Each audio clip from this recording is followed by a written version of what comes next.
We have been discussing common myths that are associated with back pain or how to fix back pain.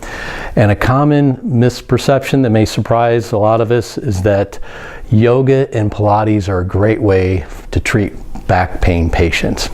And that's incorrect and a couple reasons. And I want to say statement, there's some yoga exercises beneficial for back pain and some Pilates, but the general premise for Pilates, one of the main principles, is that when we're doing this exercise or activity, that we are actually, she's laying on her back here, and what they teach is what's called abdominal hollowing, and to draw her belly toward her back and to flex her back down into the table, flexing the back.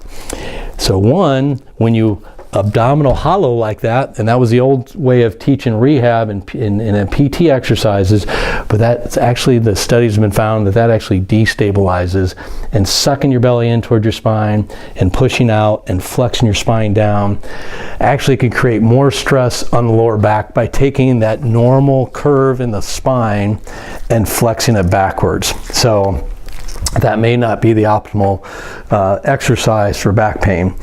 And also with yoga exercises, they talk about, again, some yoga exercises are good and people get relief, but when we do in-range loading, like we bend over to touch our toes, or we do in-range loading flexion, or we do in-range loading extension, that's going to put more stress on these facet joints. That could put more stress on the disc. So just because somebody says do yoga or do Pilates, that doesn't necessarily mean it's good for your back. So another, an alternative would be, there's some spine-safe loading exercises that are going to be safe for our back. It's going to put high activation on the muscles, but it's going to put low strain and stress on the back. And this is called bird dog. Allie's getting all fours. She's arching her back. That's kind of one way. She's going to go back the opposite way. And then she's going to find that neutral spine, kind of right there. Good. Hold that there. So tighten her gut. She's going to do her opposite. So right or left leg, right arm. Holding that for about 10 seconds for endurance and not just doing it for 2 seconds. That is a safe way to put good activation of the core muscles and the posterior chain without putting too much strain and load on the spine. All right.